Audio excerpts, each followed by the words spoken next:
My family for the last few years, quite a few years, it's bringing the food to the people. Yeah. Doing corporate events, but really bringing the food to the people. Yeah. Being mobile, I think is new. It's the newest thing to kind of just be, go to the people. Because as we know, homes are an investment. You purchase that home, you put into the home with hopes of getting back. So it's just like an investment. You put money in, you get money out. It's a great business. You're helping hundreds of people if you're lucky.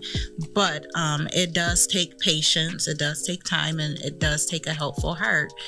Because if you're coming and doing it for the money, you're not going to succeed. The point of serving is definitely the first step. Yeah. And you have to like what you're doing. Anything you enjoy doing, you're going to be successful at. Yeah.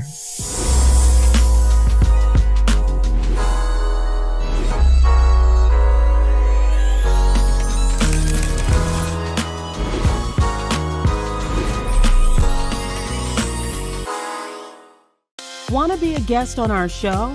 We're always looking for entrepreneurs, business owners, side hustlers, and career shifters that are willing to share their life and business experiences, strategies, lessons learned, and pitfalls to avoid with our listeners. If you would like to be considered as a guest on an upcoming episode, email us at Empower716@gmail.com and include your contact information along with background information about your business and share what value you can add to our listeners. Want to stay up to date with Empower716? Don't forget to share. Click here in the right-hand corner of the video and follow button below so you can see the upcoming episodes live on your news feed. Find Empower716 on LinkedIn Live, YouTube, Facebook, and other audio platforms.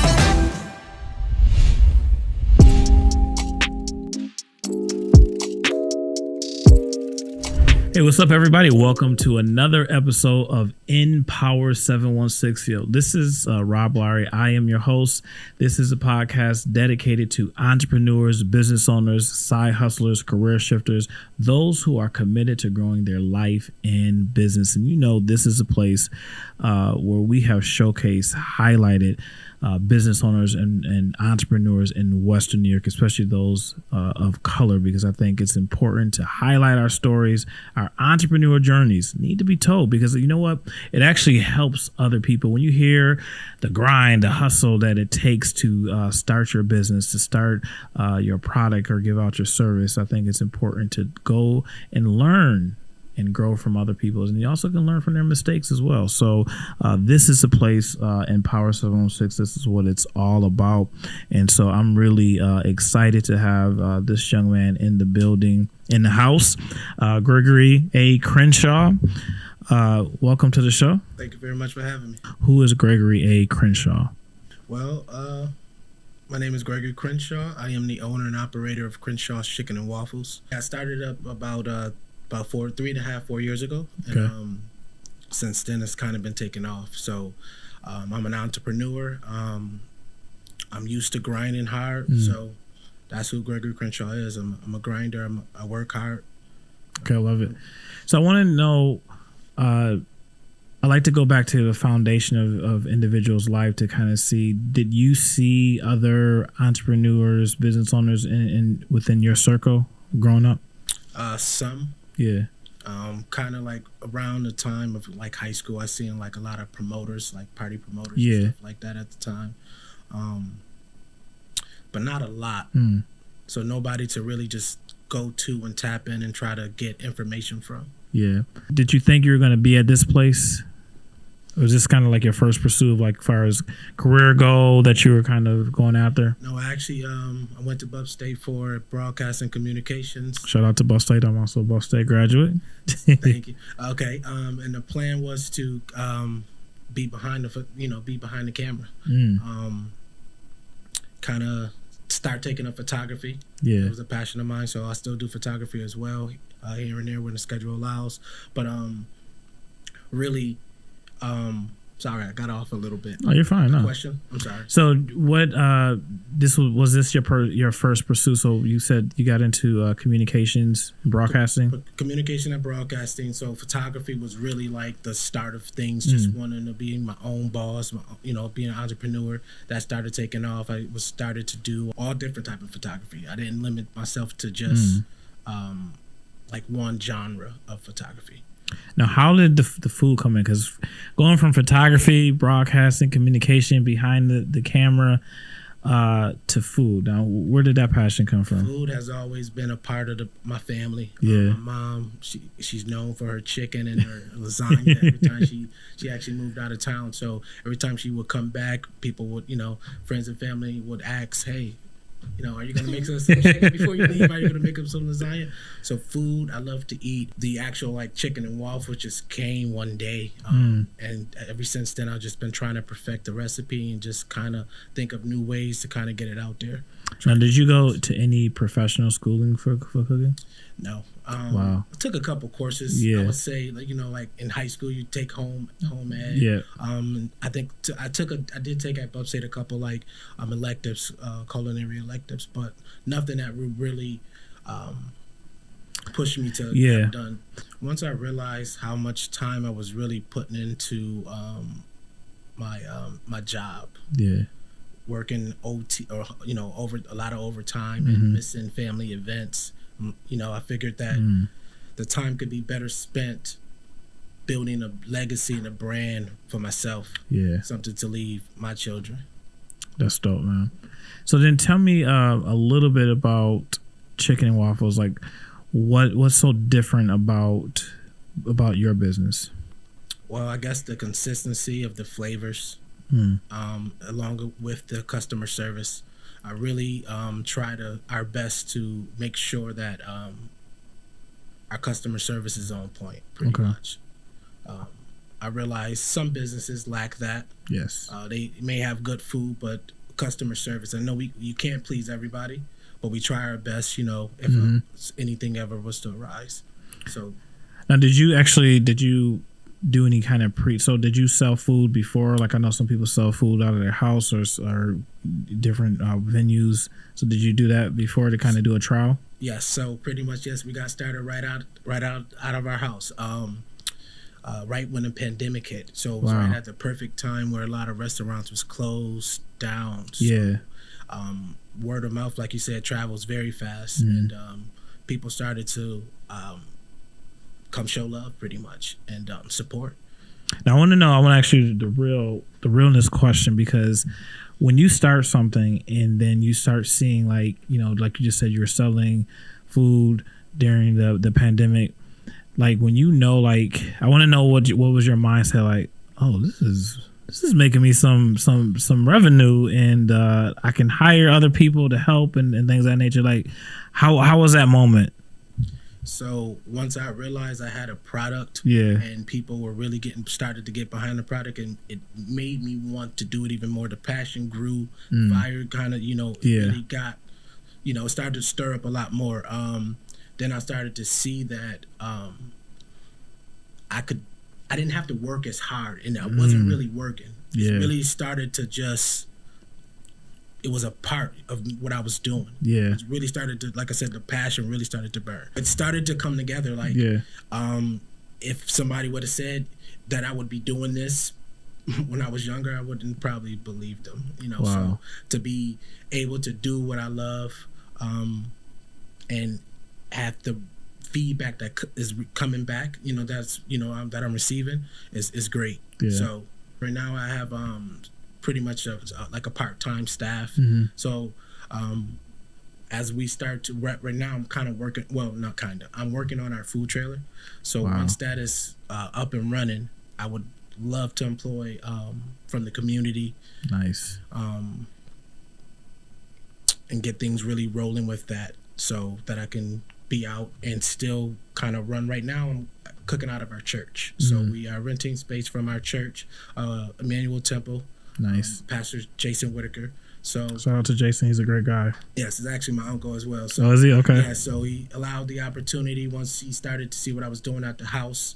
and give me somewhat of a platform to kind of grow the business, the audience, and from there, like I said, it just started to take off. What advice would you give other entrepreneurs? Because I'm really inspired by your story, because I think it takes a huge leap of faith to go to school for something like you said, photography, broadcasting, communications, and then spark something that you said you had a passion for, but didn't really see it go into where you have today. What advice would you give to those inspiring entrepreneurs? Really just never give up. Follow your dreams. Even if you tell somebody your dreams and they don't see it, pray about it. I'm still struggling, trying to figure out which way I should go with certain things. So I try to pray about things. I'm a man of faith, so I try to pray about things and move that way. I want you to kind of share, not in detail, but how do you block out some of the naysayers? Because I know during your path, you probably say, well, there's a lot of people doing this, or, don't start that, it's too risky. How did you handle some of that? Honestly, it's hard. I think I would be a little bit further than where I am now if I just kind of really jumped out there on faith and just let God work. Fear of the unknown. So, and then just listening to people. Our generation, I'm 32. So before us, people would say, you work a 9 to 5. Put your 20 years in, 25 years in, get a pension. So entrepreneurship really wasn't, it was a side, entrepreneurship by itself wasn't really like pushed. It was more so work this 9 to 5. Do your side, do your thing on the side, your side hustle.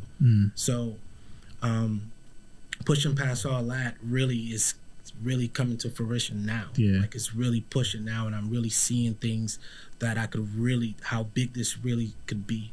And it's great how God works when you put your trust in them, and just like things that you, like you said, fear kind of just entraps us to not really fully giving ourselves to God and allowing the vision that He puts into our life to say, okay, let's go full throttle with this.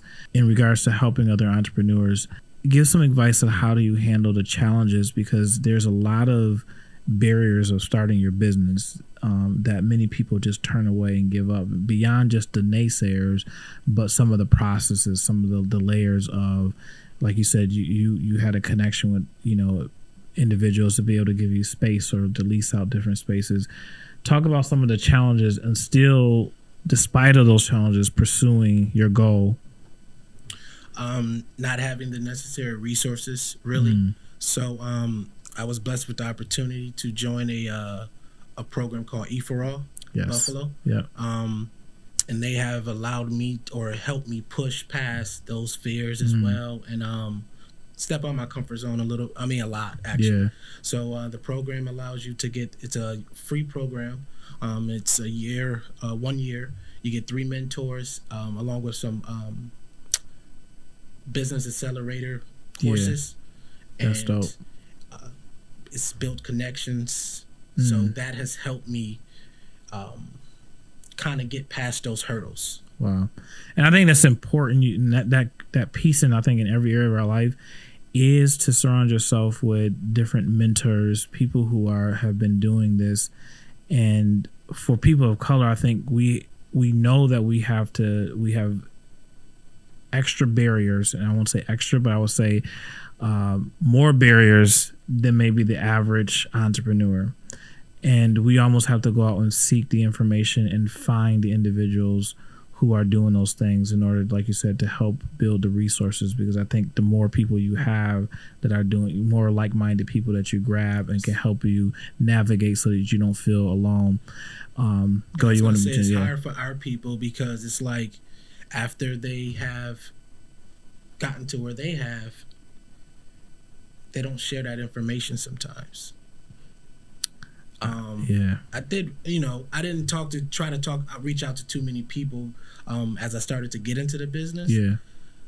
Just because I kind of already knew, people, I don't know, people just don't kind of show the way. I hear that can vary. That's been a consistent message that's been on most of our episodes, that the lack of sharing. And I think I was reading something regarding like it was something that was related to scarcity and basically people believing that there's not enough. And so if you realize that if you operate in an abundance, that you know that there's enough money out there for everybody, there's enough resources, enough opportunities, that it doesn't put me in a bad position to reach out to you and give you information and share like, hey, this may be helpful for you. I mean, it doesn't take anything away from me because there's just so much opportunity. And I wish, just encourage if you are listening and if you're an entrepreneur or a business owner, bring somebody under your wing, share your information, and that it just it's not withheld, because I think I agree with you too in this piece, is that it's hard to reach out to people because sometimes one is that you feel it's hard enough to ask somebody for help, that process. But then how it's going to be received of like, I don't want to give this up. I don't want to share this process because it may help somebody else. And I just hope that we can get out of that mindset to help somebody. Your business, I want to talk about where it's located and anything that you got coming up for our specials going on for your business. So right now we're located at 701 Kensington Avenue in the city of Buffalo, New York. At the church is called Emmanuel Temple. Right now we're working on our food trailer, so once that is up and running, hopefully people will start seeing us around the town. Nice. Start making some noise. Nice. So outside of that, right now, nothing that I have just yet. That's like I don't have any specials that I have currently running. Yeah. But I would love for everybody, if you've never tried chicken and waffles before, definitely we would love to be your first. I've run into quite a few people who said they never tried chicken and waffles together. So that we've gotten received reviews from people who've tried chicken and waffles like for the first time. So that feedback alone has been very inspiring to keep going. Let us know that we're doing something right. Now, is it the sauce? No, you don't give too much, but is it like what's different? Because I've tried a couple chicken and waffles, no disrespect to other restaurants, and I wasn't too impressed because it depends on the chicken and the waffle. So what's special? Is there any special sauce you got? What you got going on over there? So as far as one of our sauces is that people like to dip their chicken in is our honey Cajun sauce. Just kind of whipped that out one day. Me and one of my boys, we were we grill. Well, he grills a lot more than I do, but we were grilling. We cooked chicken wings and kind of created these different flavors and things for chicken, for our chicken wings, different things like that. Then I created this one of our sauces called our slap sauce, which was kind of named by the customers.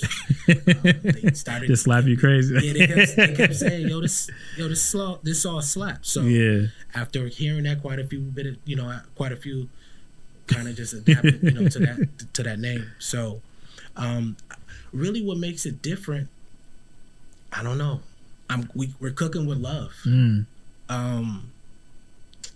With some good little, some herbs and some seasonings. Yeah. So, like I said, like you mentioned, the customer service. So we try, like I said, we try our best to, make everybody feel. Yeah.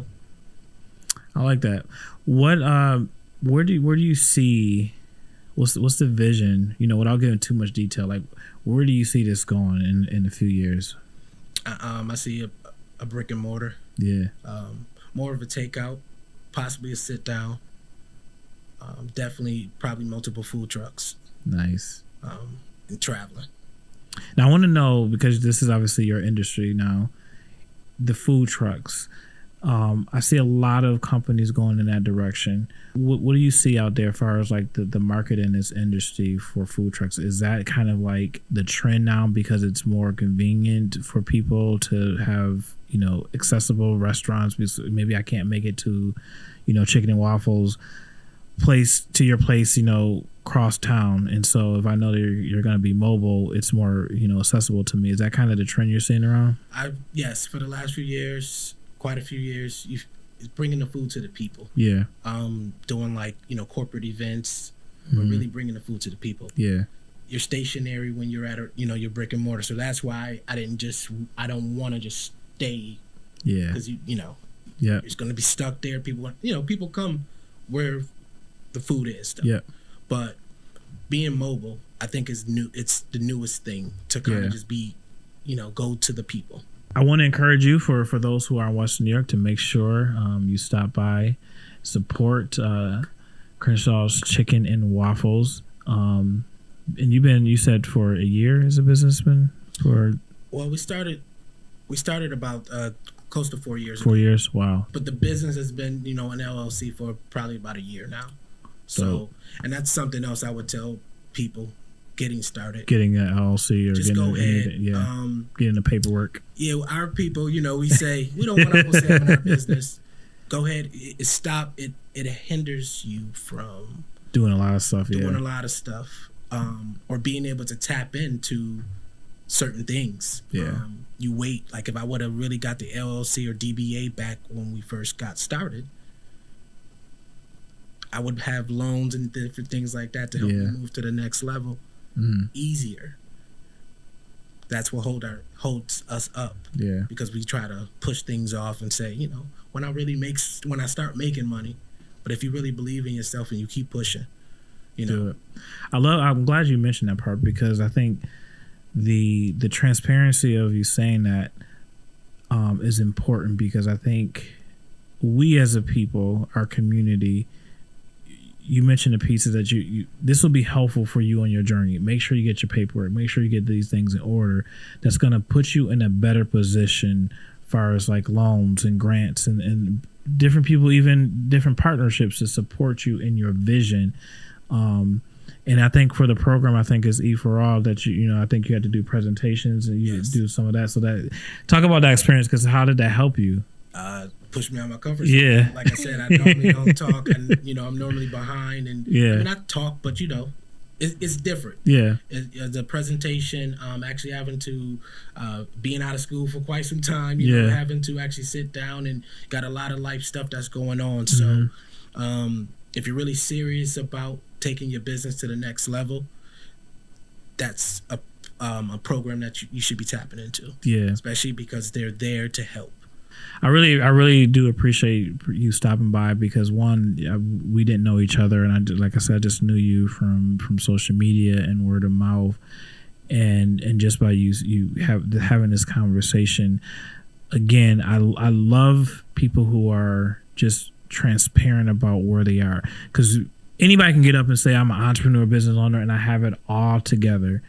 And the fact, like, you're still learning the process, like I'm growing, I'm still getting this, I'm still getting pieces together, I'm still getting out of my comfort zone. And I think that's where people learn the most. Like, that I got, all of us, including me, I got things to learn, I got places to grow, and I'm just about making my business one step at a time, and I'm growing it. And I think that is those stories that people gravitate to, because I think it's authentic. It's real. I can relate to it. And that's why I think this platform is so important, because I probably would have never heard your story. And I'm glad that you got out your comfort zone and doing it, because I think people, just like you said, that you were learning along the way, not to be able to hear those stories leaves us at a disadvantage. And to have you come on and talk about your journey is important, because then when people see your business out there, they know, like, yeah, I can relate to what you're doing, which is so important. So I really appreciate you taking out the time to come on the show and share your journey.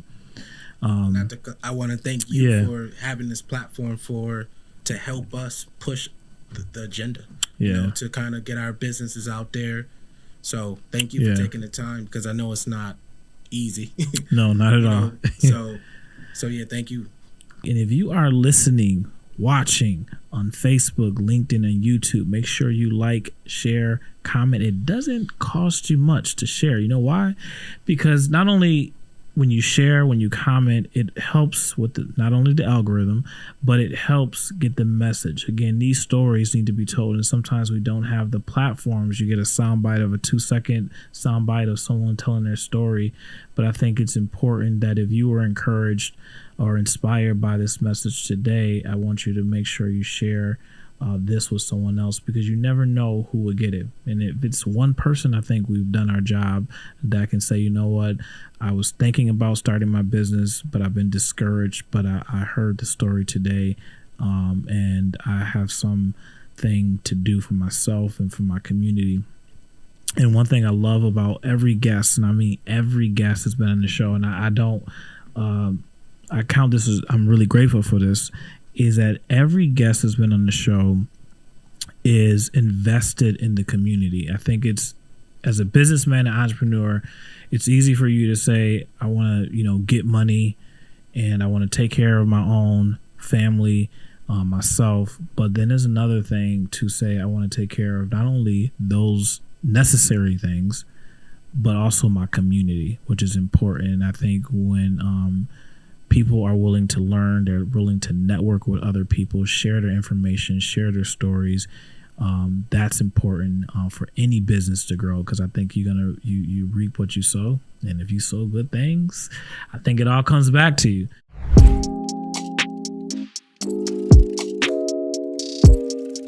So we have MMB Realty Group in the house. So I want to have each of you introduce yourself. So I'm Tamika Collins Murphy. I am one of the M's and MMB. I'm the Murphy. Unfortunately, Mia Mootry is not able to join us today because her daughter's graduating. Shout out to Mia. UB, so shout out to Mia.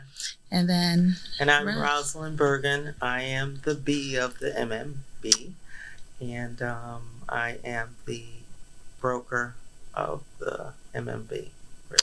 Awesome. I've talked a little bit to Rosalind about my journey in real estate, and I'm always interested in hearing other real estate individuals in the business and so forth. But I believe, because people ask me sharing, and you don't want to share information. I hear that a lot. Different people who are maybe in the same industry as you. You don't share, or you don't invite them into your space, because I think you can learn a lot from different people. And so when I see other agents, especially people of color in the real estate industry, I think it's important to have that connection. It's important to support each other. But I'm intrigued by, because I know both of you started, been in this business for a long time. And I want you to kind of share each of your journeys on how you got to the point of this partnership and where you are. So I'll start with you. Okay, so I've been in real estate now a little over 10 years. So only 10 years? I thought it was more than that. No, wow. Only 10 years. And it's been a journey. So I started off with one of the bigger companies and I was there for about 6 years. Got a lot of education, met a lot of great people in the industry. And then actually that's where I met Mia. But a mutual friend, we worked in the same office and we didn't know each other. At the time, we were both part-time, so our hours were different when we were in the office. But a mutual friend kind of said, hey, do you know such and such? I met Mia and we kind of hit it off, and we had the same ideals, same goals, and just wanted to educate our community. Wow. So maybe about a year after I met Mia, we kind of joined forces and became Mootry and Murphy, the Mootry and Murphy team. From that point, Mia, I think she had a deal with you, Roz, and Roz at that time, and I'll let you tell your story, but Roz at that time was a manager at another bigger firm. So Mia said, hey, we should go and meet with her. And I'm like, okay, Mia, but I'm not leaving where I'm at. I sat down and met Roz, which I've never met her, but I've seen her signs everywhere. And I tell her the story all the time. Just like people see our signs and say, we're going to do real estate. I seen Roz's sign so many times. And I'm like, I want to be a real estate agent like this lady. So it was only fate that God put her and Mia together and then put the three of us in a room. And from that point, I think the next day we were like, we're going over and we're going to be with Roz. Wow. And that's how we first met, and then we'll tell you after Roz tells her story how we came to be. That's dope. So I've been in the real estate industry this is my 15th year. Wow. And just like me and Tamika with one of the other bigger companies, but a different one. And after we had a deal together too. You just don't remember. It probably was one of my very first deals. But I also had a deal with Mia, and it was really a good transaction. And then I started seeing Mia and Tamika, and we just kind of connected. You should come to this place. And I convinced them to just come in and sit down and have a conversation with myself and my manager at the time. And we joined that company. And then maybe a year, 2 years went by. And I don't even know what connected us in the MMB industry. Like, there was actually going to be 4 partners. We ended up with 3. And it's a partnership where each one of us brings something to the table, and it really makes like for one whole. And you mentioned not sharing. We know that sharing is what makes us successful. Yes. Me and Tamika started doing workshops, sharing the whole home ownership dream. And their workshop went from a small number. From like 5 people. I stepped in to help them. They were over 200 people at a workshop. Wow. So that sharing makes you stronger. And It that's does. one of the things in our industry and with our people that we need to not be afraid of. Right. Because there's enough real estate out there for all of us. There's definitely enough. I want to know, you mentioned why it's so important, but is that a key component of MMB Realty Group? Yeah. So MMB was started on our foundation of building the community up and building generational wealth. So we knew going into the business that there was going to be some work behind us. You know, it wasn't going to come easy because we still had so many people to educate out in the community. So a lot of times we say we kind of work for free, so it goes back to, you do what you love. You're never working a day in your life. Absolutely. And it's not all about the money with us. I mean, because we've done so many, and I'm not going to say favors, but there's been, deals that we had to take losses on, but it's because our sellers or buyers wasn't aware of, the process that they had to do, even with us telling them. They left key components out, and it's just kind of like, okay, well, we have to get them, so we're not going to take a commission here, or we're not going to take a commission there. So it's a task. We're still, even with that component of having to, help people and potentially not get paid, it's still, it still sits on our hearts that, we have to help the community. We have to get people to either those home ownership seminars or, bring them in for a one-on-one, or, even with the sellers. A lot of people think purchasing a home, they purchase it and they got to stay in it for 30 years. Right. That's not, and these are conversations I think we have multiple times a day. And now with the company and newer agents, we kind of, we're kind of educating our agents on how to educate the community and how to educate their buyers or sellers at that point too. I love it. I want to go back to the process of both of you being in the business for 10 years, you in the business for 15 years. I guess the mindset of where you were when you wanted to just take that jump to now being under, a large brokerage, to now all 3 of you jumping on having this partnership. Because it's one thing kind of to step out on your own because you're like, okay, this is all I got. But then the risk of the partnership piece. Yeah. So I want to talk about that journey because I think it's important that how that jump and where you were mentally and so forth. A couple of things. Even to take, when you say take that step. Yeah. So there was a Diana Carroll years ago and even Tyler Perry. They both had similar sayings, and I can't quote for word, but what I got out of it is, if they don't see you at their table, you create your own. So here we are in an industry that's major. Our people need to be educated. We're doing well. And that education part is going along. I mean, me and Tamika were doing a wonderful job. You know, it was more one person at a time.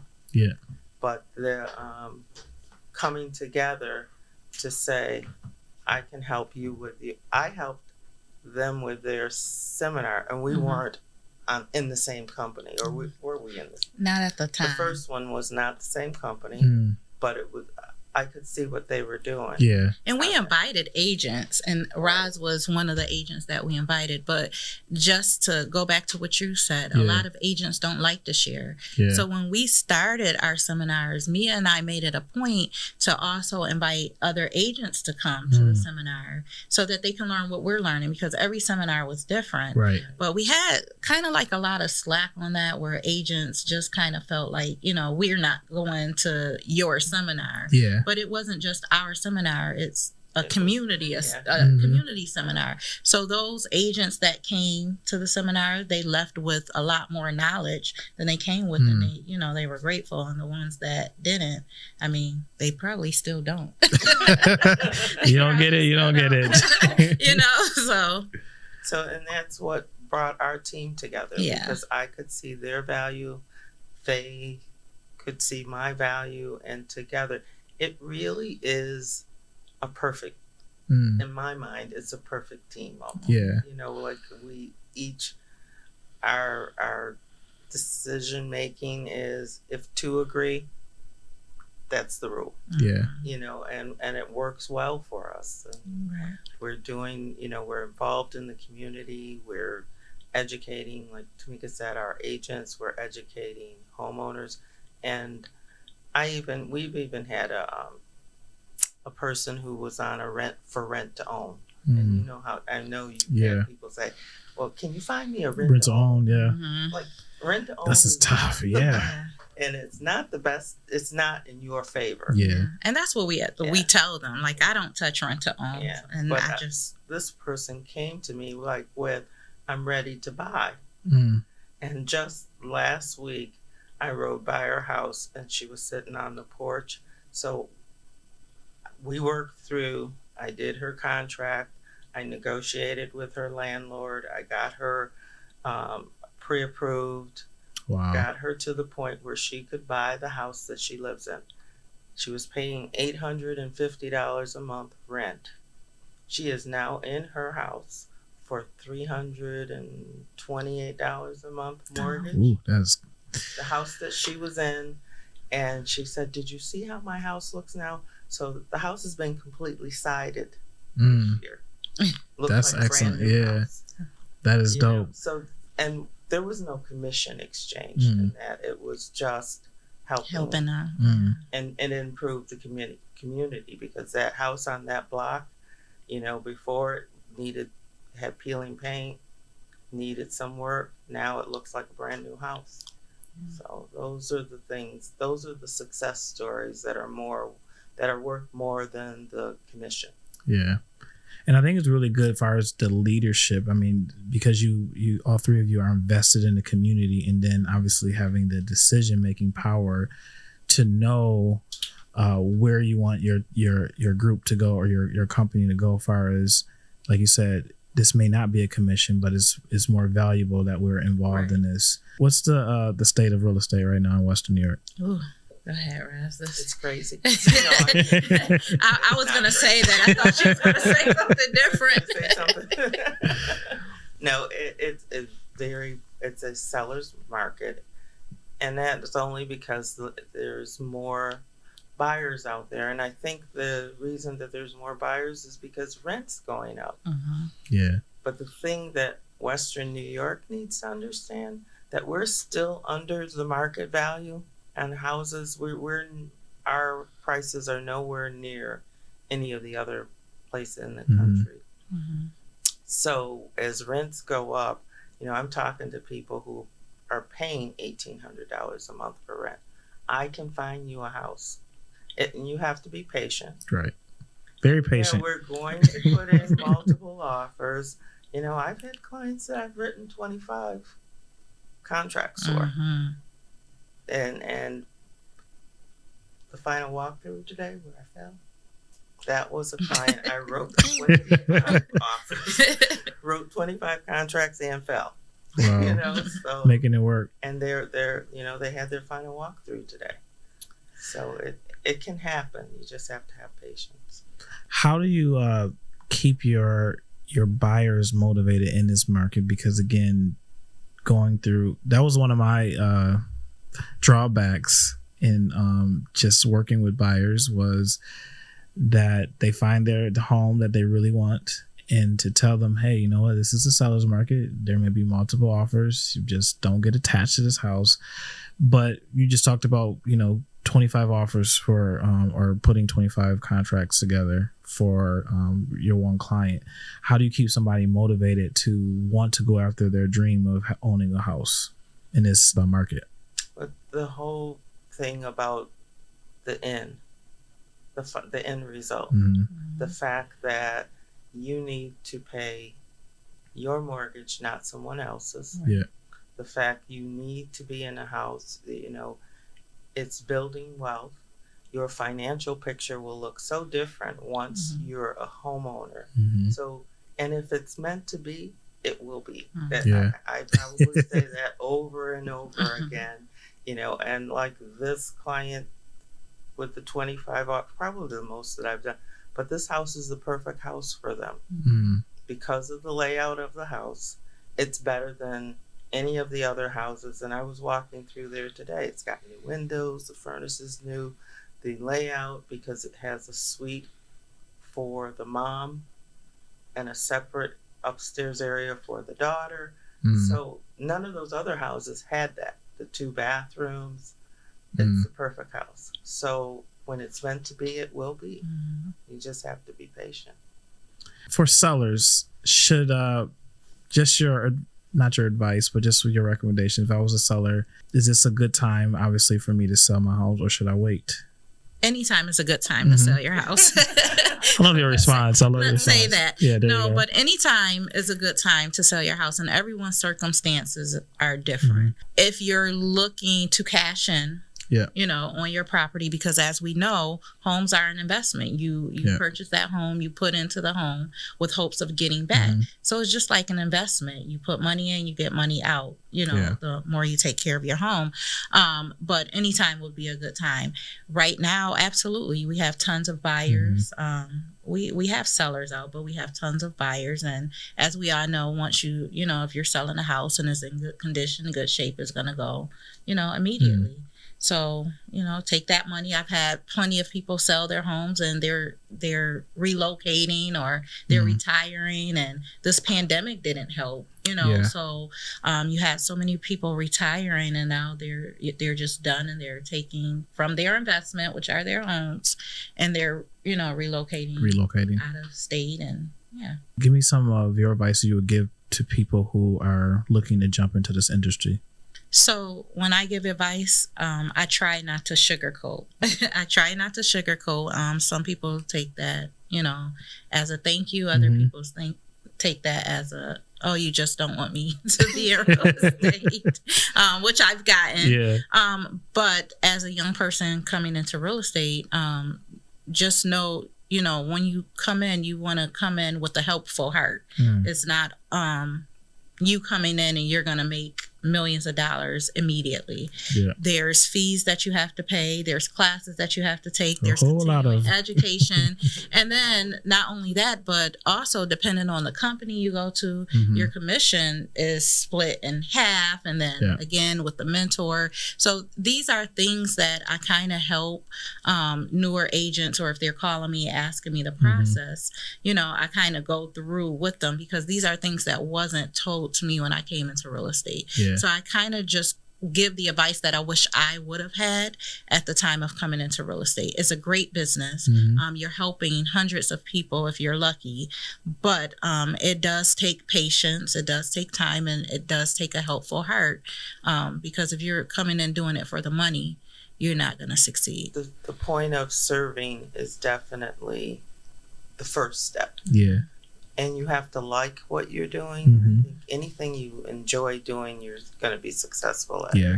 So that's when I talk to newer agents, because one, right off the bat, you don't get paid for 60 days no matter what you sell, if you're lucky. Yeah. So it can't be all about, when do I get paid? Right. If you need to be paid weekly, then this is not the industry for you. Not full time anyway. Yeah. Not full need a time. weekly check. So I advise, my real estate is broad.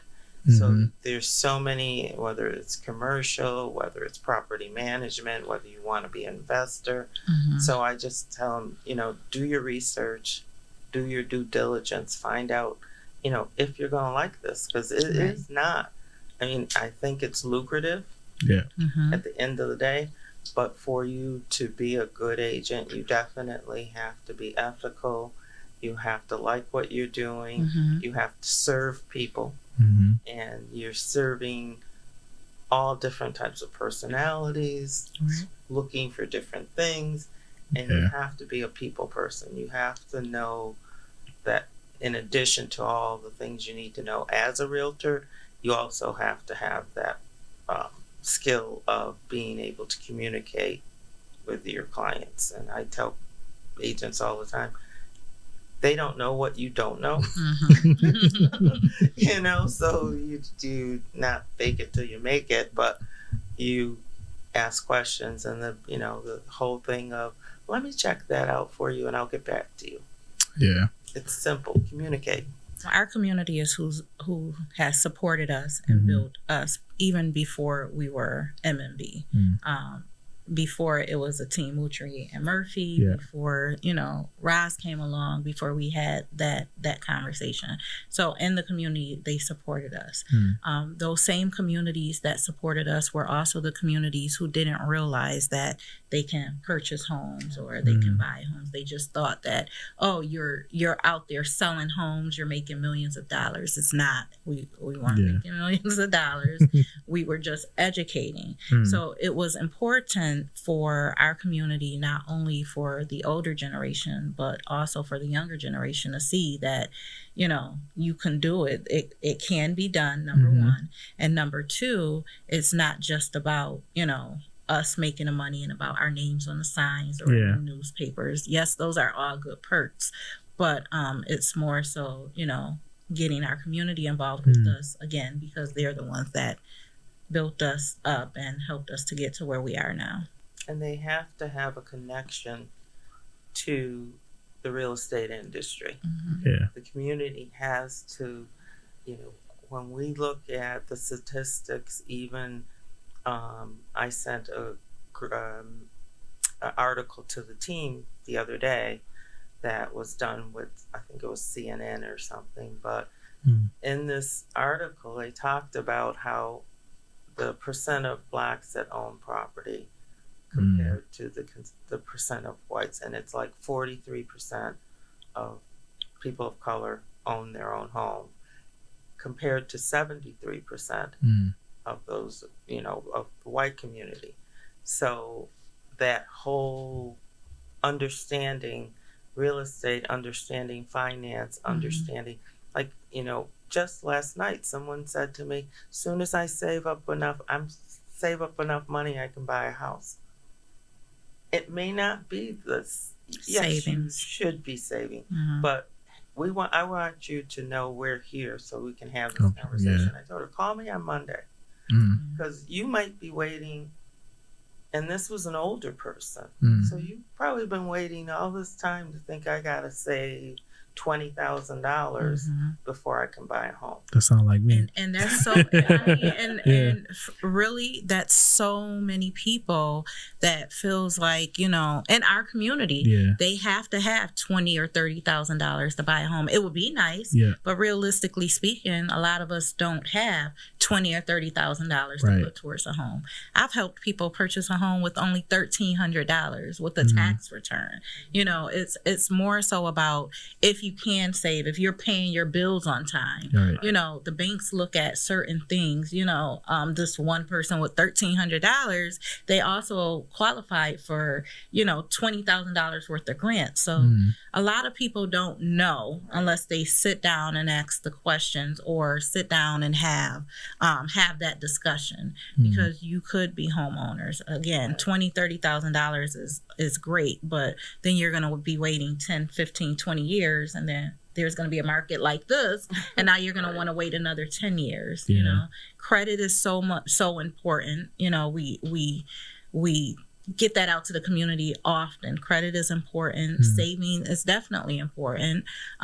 Paying bills on time. So I send to my clients, and they'll probably get sick of me sending it. But when we're going through a process, when I sit and have that initial conversation, after we finish that, I send them monthly that what you should not do when purchasing a home, and it's just like a little what you should not do when you're in the process of purchasing a home, and it's like, don't co-sign, or don't go out and buy a brand new car, don't quit your job, don't so those things are very helpful, because like I said, my agent at that time, I was ready once I got the mortgage approved, and I was like, okay, the furniture, I gotta get this, and I gotta get this, and I'm like, hey, hold on, don't make any big purchases. That's definitely on there. No. And it's really crazy, because people don't think. They think, okay, I'm gonna buy a home, now I have to furnish it, I have to do this. I've had a client, she and this was a couple of years ago, right before the pandemic. Whenever the new iPhone came out, like 2 years ago, and one of the things that she did was she went and got a new phone, and we were in the process of but her credit was run, and then she had to put down, it wasn't just one iPhone, she got a family plan. So I mean, but the point is, it's credit being run for things that don't matter, because those iPhones cost her to not get that house. So it's certain things, even to this day. Like I tell my daughter, she's 18 now, and I kind of explain to her, things that I wish would have been explained to me. Foolish purchasing, excessive spending, paying your bills on time, like those things, those things matter. And if someone would have told me when I was 18, man, MMB, you'll definitely continue to see billboards. You'll continue to see us in the newspapers, radio ads, and we're continuously growing. You'll definitely see us more in the community. That's our heart, that's our passion. So we'll definitely be in the community more. Also, we have our 2-year anniversary coming up, so we will have a community sort of party that everyone will hear a little bit more about. And we're just blessed to be in the situation to be able to help and to give back. If anybody has any questions, comments, or concerns regarding the community or what MMB is putting out there, feel free to reach us at our office, 716-534-8495. We're located at 651 Delaware Ave. I can be reached. My email address is rburgin, Burgin, at mmbhomesellers.com. And we are definitely looking to grow the community. We talk about generational wealth. So the education is important. We're looking to just help more people become homeowners.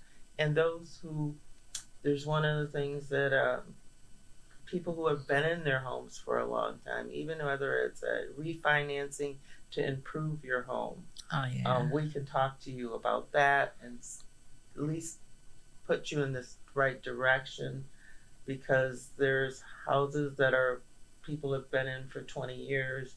They didn't think about refinancing. They don't think about the equity and using the equity to invest in their homes. So there's a lot that we've got that we'd like to share. Yes. Awesome. You guys are doing a great job in the community. For those who are, looking to buy or sell, I don't promote any real estate over anyone else, but I do think whatever your decision is, I would say to those who are listening is do your research, find a real estate agent that you trust, not only trust, but I think that can educate you in a way that is going to get you to your goal. And I think do your due diligence on that part, because that is a huge piece of this, because you're trusting someone to walk you through the process, to guide you through the process so you can make sound decisions that's going to impact you for the rest of your life. So you want to make sure that you just don't go on Google and say, yep, that's the person. Right. Ask them the tough questions. How are they going to help you? How are they going to serve you? So I think that's important whatever you do. And we talked a lot about the credit, which is huge. Just be due diligent in your research. And I think that's the most important thing. And there are real estate agents out there, and especially in Western New York, that will be able to help you. And so we talked a lot about don't be fearful of thinking like, oh, I don't have this, I don't have that, and work with somebody who's going to get you there, and not just say, you know what, you don't have, your credit score doesn't look like this, so we're going to shut the door. Because there are some people out there. So you want to be able to have honest, direct conversation with individuals that's going to get you closer to your goal. So this is what it's all about. So I will continue. I don't know if I still have a say, but I used to take pictures when I would see the billboards of MMB. And let me tell you why that's important. Because to be totally honest, like I said, I get encouraged by seeing African American individuals, whether you're a woman, man, that are visible in the community. And I think, like I said, anybody can be a real estate, anybody can be a salesperson, anybody can sell you something. And I think the difference is when you take an investment to the community. And I say this, like I said, I'm not highlighting just one company or another, but the really why I think I do this is because of the education piece. Our people are usually shunned aside if they don't have enough, and no one won't give them the time to say, hey, let's figure this out. And if you're not ready when you come to my office, I'm not helping you. Yeah. And I see that happen so many. You won't get the phone calls back. Let me do the credit check up. You can't get a hold of them. And that, again, that's one of the reasons MMB kind of formed. We come from the bigger companies, so we kind of see what has happened, not only to agents that look like us, but also to people that's coming in for help. And it's just, you don't get the same support. So that piece is so critical, and I think for your company to be invested in the community, and that's why I said I get pride when I see other people who are invested in our people and willing to, there's days that I do, people call me for things, and it's not about always getting paid for something. And obviously we all need to eat, but I think when the difference, you use your discernment of where, okay, this is where I need to be more invested in this, and I may not get anything out of this, but the value of helping somebody. Right. It's a blessing. It is. We say that all the time. You get so much more with it. And this is me growing too as a person. And then, it's just that when you give and you don't expect anything in return, it generally just comes back to you without you even asking. You're like, man, this is. The 25 deals, I don't worry about having to write 25 contracts, because tomorrow I can write one contract and get an offer accepted, or something else comes. So if you give and give freely and be okay with it, comes that's back why tenfold. It's an earning day or a learning day. Period. It's just nothing else to, and it's all good. So that's what we're gonna end that on, the learning or your earning, learning. That's what I love that piece. So I want to thank everybody for listening. If you are watching us on Facebook, LinkedIn, or YouTube, please make sure you like, make sure you share. This helps get the word out. It doesn't cost you anything to like, share, or comment. If you are listening to us on the audio podcast, just make sure you also like, continue to download us, and share this information, because again, this is all about supporting each other, showcasing us, not just for our own gratification, but this is about helping other people. And I think when you hear stories, because sometimes if you do see MMB signs across Western New York on your street or whatever, and you want to say who's those individuals behind those signs, those billboards, but there are people who are for the community, and I think it's important that you know the difference. And so we want to thank you for locking into another episode of Empower716. Until next week, peace. Bye. Thank you.